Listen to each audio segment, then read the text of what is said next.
ஒரு மிருக காட்சி சாலையில் புதிதாக ஒரு சிங்கத்தை கொண்டு வந்தனர். அந்த சிங்கம் இளமையாக துடிப்பாக இருந்தது. அதே மிருக காட்சி சாலையில் இன்னொரு கிழட்டு சிங்கமும் இருந்தது. அந்த கிழட்டு சிங்கம் எப்போதும் தூங்கிக் கொண்டே இருக்கும். அதனால் பார்வையாளர்கள் ஏமாற்றம் அடைந்து போய்விடுவார்கள். இதை கண்ட இளைய சிங்கம் தனது வித்தையை காட்டியது.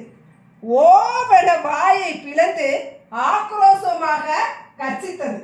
இதனை கண்டு பார்வையாளர்கள் உற்சாகமடைந்தார்கள், கைதட்டி ரசித்தனர். நாளுக்கு நாள் பூங்காவுக்கு பார்வையாளர்கள் வருகை அதிகரித்து கொண்டே இருந்தது. இளம் சிங்கத்தை பார்த்த பலர் குழந்தைகளுடன் திரண்டு வந்தார்கள். இந்த சிங்கமும் அவர்களுக்கு நல்லதொரு பொழுதுபோக்காக கர்ஜனை செய்து மகிழ்வூட்டியது.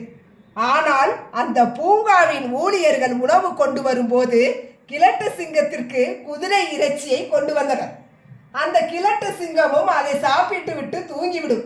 ஆனால் அந்த இளம் சிங்கத்துக்கு ஆரஞ்சு பழங்களும் வாழைப்பழங்களும் வேர்க்கடலையும் கொண்டு வந்து கொடுத்தார்கள்.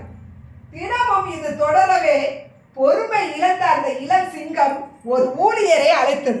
நான் இத்தனை நாட்களாக பார்வையாளர்களை வர வைக்கிறேன், மகிழ்விக்கிறேன், ஆனால் எனக்கு இறைச்சியை தராமல் ஆரஞ்சு வாழைப்பழம் தருகிறீர்கள்.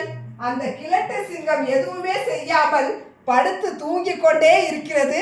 ஆனால் அதற்கு மட்டும் நல்ல நல்ல இறைச்சியை கொண்டு வருகிறீர்களே, இது நியாயமா என்று புலம்பியது.